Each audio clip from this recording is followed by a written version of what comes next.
Ayun, so good evening guys. Ngayon po ay January 2, 2025. So first day of trading natin para sa year 2025 at mukhang maganda naman yung start ng market natin. Nakakita tayo ng net foreign buy. So meron tayong around 217 million, 217.72 million net foreign buy and pumitik ng konti. Pero sa closing lang to nangyari, di ba ulit? So nahirapan pa rin yung market natin pero at least merong pumipitik sa closing ng markets natin. So 6,550.39.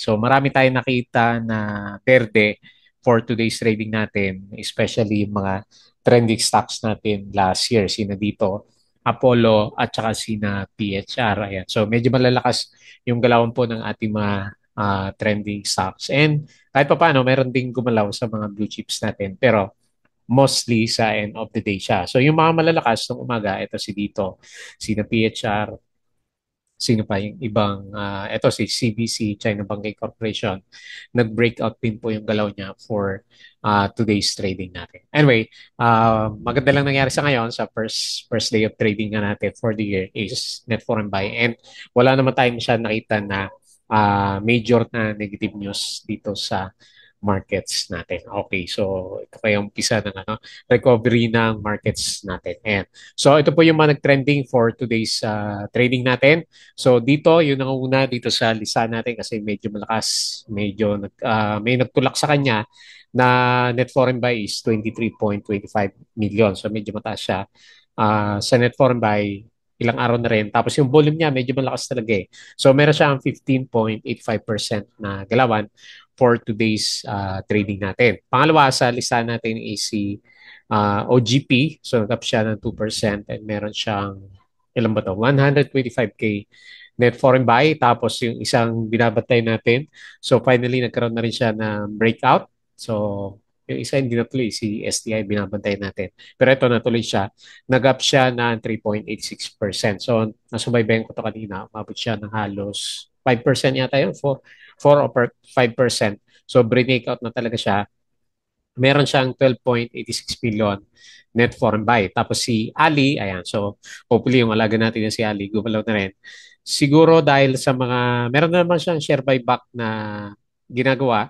So meron siyang 0.76% up move for today's trading natin. Meron siyang 23.6 million net foreign buy. So hindi pa rin naman ganun kalaki yung net foreign buy niya. Tapos si FCG, so breakout din yung candle natin. Meron siyang 3.49% na galawan, 148K net foreign sell, and PHR, ito malakas din siya, no? So sabay na kayo dito. Nag-up siya ng 7.4%. Meron siyang ilan ba to? 957K net foreign sale dito sa market. So, mga dito natics yung panalo for today's trading po natin. Okay? So, disclaimer pa rin guys sa mga bago sa channel natin. As usual, yung ating reviews or I for educational purposes lang. So, wag mo gagamitin to as a reason para mag-buy, sell, or hold ng stocks. Meron po kasing risk na involved sa market. Due diligence na lang po kung ano yung stocks yung gusto mong bilhin. Ayan. So, bago ako mag-vlog. Kasi ilang araw din tayo na walang training, di ba? So, Monday, Tuesday, wala. And then ngayon is, until Wednesday, di ba? Ano na ba ngayon? Wednesday na ba? Nawawala ako. So, ngayon ay Thursday na. So, ilang araw din tayo na walang trading sa markets natin. Okay? So, follow po ako dito sa ating Palawi Trader na YouTube channel. At subscribe ka lang para updated ka or kung gusto mo join ka sa ating trading committee. So yung mga nakasubscribe, maraming salamat po. Check mo lang po yung ating daily uploaded videos, yung ating mga trending stocks videos, yung ating company reviews, yung ating mga sample trades sa markets, technical indicators, yung mga risk management natin plus yung ating PSC stock market studies naman. So double check mo lang yan. And then follow mo ako dito sa ating Palaboy Trader Crypto ko to para sa mga play to earn games natin. Lakas ngayon si crypto, medyo nag-bounce yung yung mga bitcoins natin for today's trading. So sa social media, follow mo lang po ako dito sa ating Palabi Trader na Facebook account. Ayan. Happy New Year po. At hopefully mas maganda na yung galaw ng market natin. For the year 2024, walang nangyari sa market natin. Bumagsak yung closing natin. Hopefully, mas maganda yung 2025 naman natin. Sa Facebook page, follow mo na lang po ako dito para updated ka sa mga posts natin. Dito sa Bodega Peaks, yung mga articles natin sa local market, US, and cryptos. Palaman na po yan. Tapos sa Twitter, tignan natin kung ano yung balita. Hindi ko pa nakita yung summary ng market eh. So medyo late na ako nang bukas ulit. Ayan. So meron na tayong summary dito. Heat map ng trading natin kanina.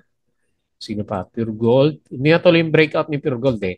So tatlo yung last week sinusubaybayan ko. Pure Gold, China Banking at saka si STI, di ba? So China Banking lang yung natuloy yung galawan. So asan na yung ano? Asan na yung summary ni Philippine Stock Exchange? Ayan. So bukod sa mabagal yung net natin, pagbalik na lang natin ng Malaysia, babawi sa mas malakas na internet. So net foreign buy tayo, 217.72 million. Pero bago yung pre-close, mga ano lang siya eh. Nasa 25 to 50 million yata yung nakita ko sa kanya. So sa closing lang din ulit nilagay itong 200 million na net foreign buy. Pero good sign to. Good sign, nasa medyo higher low yung galaw natin, di ba? Tapos medyo pumapasok yung foreigners natin. So panalo si services 1.69 and then tinamaan si mining, sino kayo dito? Mining and oil stocks. Yung naglaglaga. Si nickel pala. So binawi ni nickel yung yung 9% niya bago mag-close yung market natin last time. Okay? So pure gold is further consolidating retail grocery business. Acquires stock of families Pure Mart stores. Ayan. So lumalaki siya pure gold natin. Volume heat map. So ICT, sinto, BDO, Ali. So sila yung gumalaw. Red pa rin pala si as a page dito. Ayan. So nandiyan yung mga volume natin. A-Rates, China Bank, Metrobank. So puro mga banks. Ayala Corporation. So yung iba is mapula pa rin naman siya. Okay? So mas marami nga yung kala ko mas maganda na yung closing. Kanina kasi sa closing lang pinitik, di ba? Yung 200 million na yun. Makikita natin dito, medyo marami pala yung blue chips na medyo pangit yung galaw for today's trading natin. So nickel, binawi niya yung 9%. Last time, nag-drop siya 4.3%. Ito, si San Miguel Corporation, nagubuka ito eh. 3.41%. Globe, 1.28%. Pero si Globe pumitik naman last trading natin, JT Cap minus 1.22%. So marami pala yung nag-drop. So meron tayo dito, medyo bumawi si ICT sa pre-close to, no? 3.37%. Bloom, simula umaga, ito yung mataas, nag-close siya 2.4%. Metrobank 2.36%, Ali 0.76%. Okay, so medyo bad pa rin yung galawan ng mga big caps na stocks natin. Foreign fund spot, BPI, China Bank, PNB, AP, FPH, Meralco, SUP, SPNEC, MI, GSMI, Jollibee, Keeper Monde, San Miguel, SM, Ali Erich, CLI, MRC dito, at saka si ICT naman natin. Foreign funds sold, BDO, Metrobank, Security Bank, ASEN, CREC, SCC, Shell PH, CNPF, DNL, RFM, AC, Philreach, MEG, SFH, Globetel, Converge, at saka si ATI. Aboitiz Equity Ventures. So the construction arm of Aboitiz Equity Ventures said that it's completed construction of 5 warehouses for the Fast Logistic Group in Cebu. Okay. So meron siyang bagong project. Market news. President Marcos signed the 6 trillion national budget. Okay na. Bureau of Treasury, the national government gross amounted to 65 billion, down by 48%. Philippine Ports Authority expects cargo and passenger growth. And according to the IMF, the Philippine lags relative to its Asian peers. Ayan. Kita naman sa stock market natin, medyo pangit talaga. So ICT target price is 384. So overpriced na pala itong ICT natin.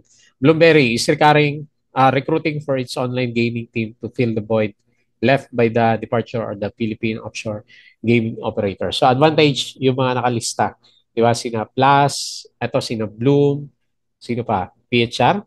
Kung meron na siyang buyer, no? So yung mga pasugalan na stocks natin. So Pure Gold, the board approves the third quarter financial report.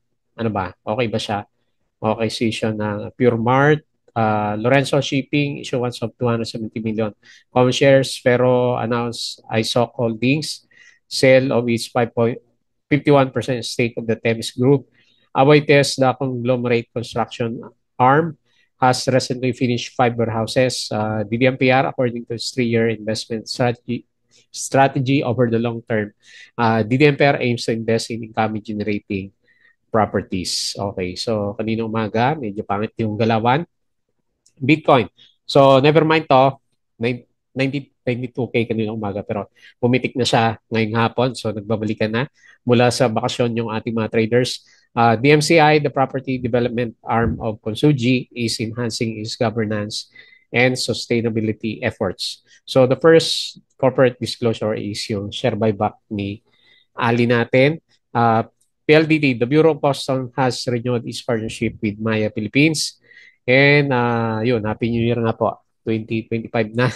Kailan kaya akyat si Philippine Stock Exchange natin. Share buyback, Ali, Robinson, Lan, at saka si AGI. AP, completion of 5 warehouses for Fast Logistic Group. So yun na yung kanina. Yung futures ng US market, mukhang maganda naman. Sabay sa galaw ng ating US stocks. Okay? So tapos yung holiday season natin is sobrang haba pala ng ano, no? Buti nga pumitik pa tayo ng ano bago mag-close yung ano yung market natin, di ba? Anong Pasko pero after noon, very very long na pala yung ano. Pero walang announcement dito sa ano sa Twitter, ayan. So, yung pala 30-31 holiday din. Okay. So, ayan. So, patalastas ulit sa Petro natin. Ayan. So, tama-tama. Yung mag gusto po ng guide sa trading sa market, pwede nyo pong i-check yung Petro channel natin. So, meron tayong trading committee para sa mga kasama natin na nag-trades dito sa Philippine markets. So, punta tayo dito sa galaw ng PSE. Okay, so medyo good vibes yung ano, yung galaw natin na 217 million as compared bago mag-close yung market natin last time. So 6.5 ulit and umakit lang tayo 0.33%. Pero ito nga, good vibes yung galawan po ng ating market. Okay, so ganun pa rin naman, yung range ng market natin is dito, 6.8 yung pinakamataas and 6.3 yung pinakamababa. Kasi ang sinusundan ko sa kanya is itong range natin na to, maliban dito sa, meron siyang breakdown kasi dito, pero yung support niya nandito, which is na-double check natin, and syempre, pinakamalapit na resistance is actually dito sa 6,600, pero dito na, para mas optimistic yung galaw na market natin. Kasi ganun din naman yung ginawa niya last time. Okay, so 6.3 papunta 6.8 and then 6.5 yung galaw natin. So wala pang masyadong obvious na galaw si market. So ramdam naman natin yan sa mga big caps na stocks.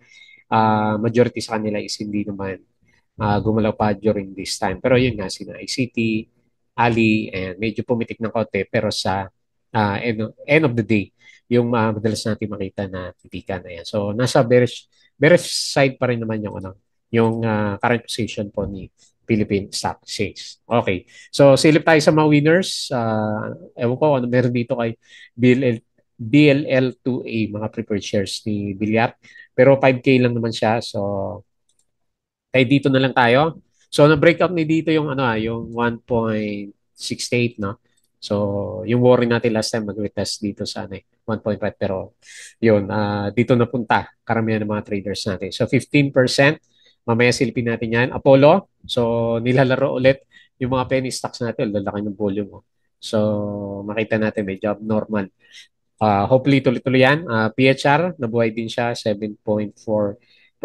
PXP, pero nag-drop yung ano, mining stocks natin. Si nickel pa rin yan. 5.57%. Tapos sino pa? China Banking, nag-breakout na. Waitan natin yung kanyang breakout level. Si FCG, so sabi natin nag-breakout din siya. Okay, tapos si SUP, nag-breakout din, no? Puro breakout to. Marami nagbe-breakout ngayon for 2025. ICT, nag-breakout din ba to? Hindi pa. The 3.37%. AUB, mga banks talaga. Oh, ito, isa rin to. Candidate sa breakout, 2.44%. Bloomberry, ayan. So, hopefully, hindi pa rin, no? Murong pa rin yung kandila natin. Aboitiz Power, ayan, breakout din to. Nag-breakout sa 38, 2.39. CHP, ayun, meron din siya. Oh. So, halos nandun lang siya, no? Okay, pero parang breakout siya on side. Sa side mo, titignan yung galaw. Sino pa? OGP. halos na lumalaban din mga ito yung next na ano. Pipitikin nila kasi nagtitrending stocks, ABA, nasa ilalim si ABA natin. Okay, so maraming, yun si Alter, oh. Ang taas ni Alter, no, yung take profits namin dito sa 1.12. So, sobrang maaga. Okay, maraming maganda yung galaw sa mga bumagsak. Ito, si AT minus 7%. So, nag-resist. Tapos walang volume, no? BRNPC, hindi natin alam itong mga stocks nito. Ito si Nickel. So, binawi niya yung, kasi 9% na naman, minus 4.3%. Tapos si Baita, lalim na ni Baita, oh. Ano to, nambudol lang si Baita natin. Talagang ano, no? Wala, no? Lower high. So, minus 3.7% si NRCP, minus 2.9. Robinson, minus 1.95. Wala masyadong okay, so red tayo pero wala masyadong exaggerated yung laglag doon sa ating mga stocks. Okay, so overall picture, hindi maganda pa rin sa blue chips pero sa mga penny stocks, mukhang nandun yung mga traders natin. Okay, so tingin tayo dito sa global markets, mukhang maganda mamaya. So S&P futures, meron siyang 0.56, malakas mamaya. Dow futures 0.43, Nasdaq futures 0.77. Pero dito sa European stocks, hindi kaya holiday ito. O, pero mapula. Okay, okay, mapula yung nakita natin. Tapos dito sa bandang Asia is marami naman yung verde. So dito sa Kuala Lumpur, Taiwan, New Zealand ba to? So sila lang yung nagkaroon ng drop. So majority is maganda. And dito sa bandang crypto, makita mo malakas. Okay. So malakas yung pitik.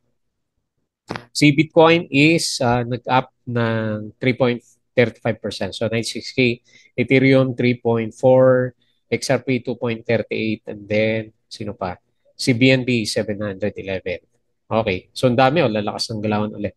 12% si ADA, TRX 2%, Link USD 12%, XLM. O si Shiba, 7.9%, si Dodge. Okay, galawan ng mga cryptos talaga na ngayon. So 8.9%. Nag-ano ako eh. Nagka-try kay OKX. Mahigpit pala sa ano yan. Mga requirements din. No? So, tinatry ko lang siya. Kasi yun na lang yung nakikita ko, BitGet, OKX. Hindi mo makapag-trade ng Binance dito sa Pilipinas, di ba? Bawal naman siya. Okay, so maraming magandang i-trades ngayon dito sa bandang cryptos natin. Okay, so balik tayo dito sa chart and pag-usapan natin ng konti yung ating mga trend stocks. So, unahin natin si dito. So, wala akong masabi kay dito. Akala ko babawi muna yung malakas na galaw natin for the year. Pero ito yung meron siyang big bang for today's start ng year natin. So, ayun, oh. So, dire-diretso yung galaw natin sa kanya. Then, medyo pinitik pa siya pagdating ng closing. So, solid yung candle. Malakas yung volume. Parang meron pa to. So 15.85% and meron siyang 23 million net foreign buy. So mukhang isasagad yung RSI ulit nitong si dito natin. Congrats po yung mga nag-hold ng follow-on offering kasi piso, di ba? So halos doble na po yung earnings niyo dito kay dito natin. Yung capital niya pala halos na doble na kasi nagkaroon ng breakout.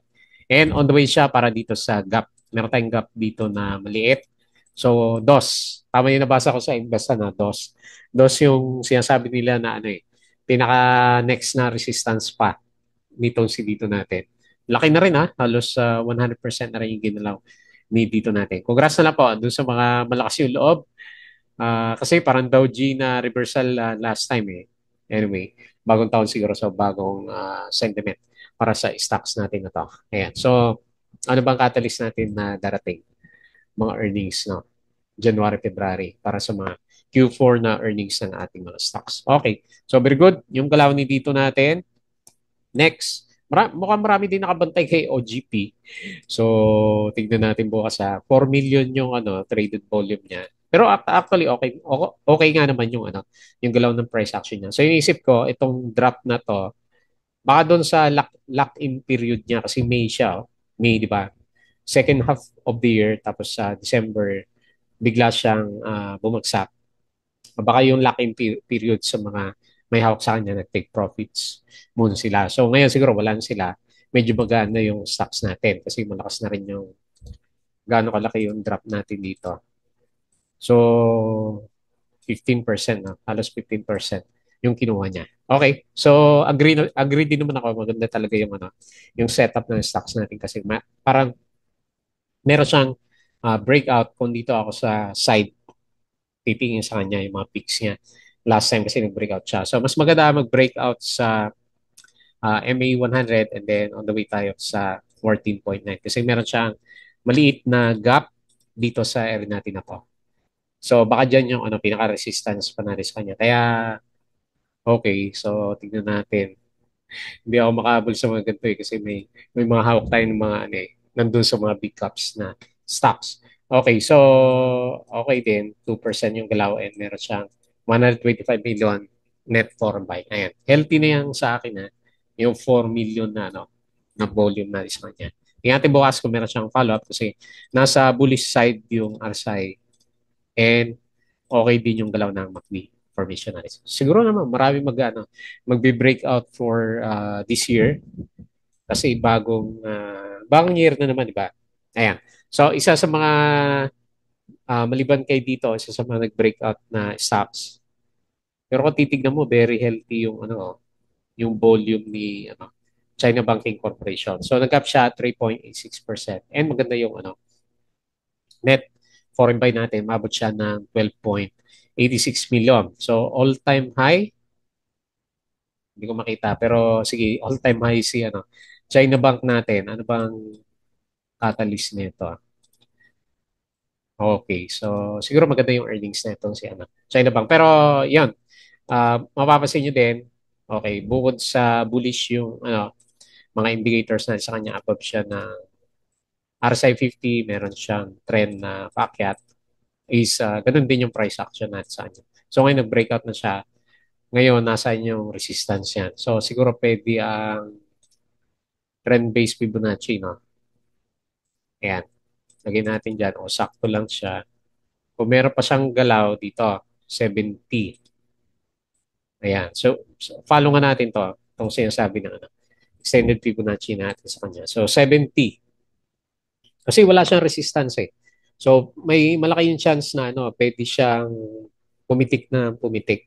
Yan yung maganda sa uptrend na breakout, di ba? So, hindi natin alam kung hanggang saan yung pinaka-resistance niya. Okay. So, very good. Congrats sa meron China Bank.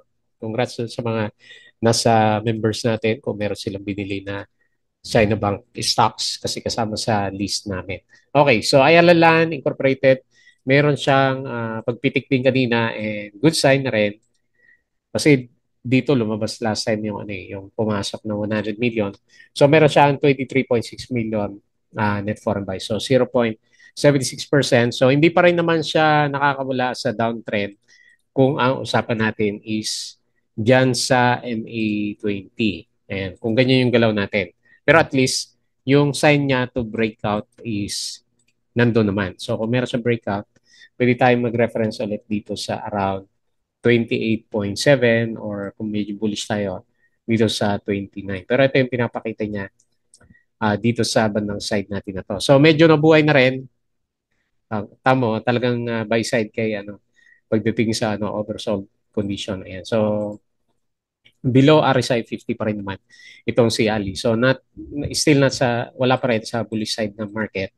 Pero meron nga sign kahit pa paano kasi meron siyang net foreign buy. So up siya 0.76%. And then si FCG, okay, ano bang galaw? Okay, breakout din si FCG. So yun yung breakout and support level natin. Tignan natin kung dadalo ulit tayo malapit sa piso. Kasi last time, piso yung pinakamataas natin sa kanya, di ba? O piso. And meron siyang may talagang siya, visible yung pattern niya, no? Up, down, up, down, up, down, up. So, tignan natin kung magda-down ulit later on. So, kung medyo sinasakyan mo lang MA 100, maraming beses na rin pala siya namigay, no? Kahit pa paano, no? Tig 10% kada pullback niya, no? Ayun, tig 10% yung, yung galaw niya. Hopefully, hindi siya magkaroon ng Kung meron na kaagad, first quarter pa lang. Okay, wala pa yung mga earnings natin. Hopefully maganda yung earnings nitong si FCG natin para makita natin na tutuloy tayo sa piso ulit. So 0.94%, natap siya 3.49%. Kailan wala pa tayong foreigner sa kanya. 148K. Okay. Anyway, uptrend.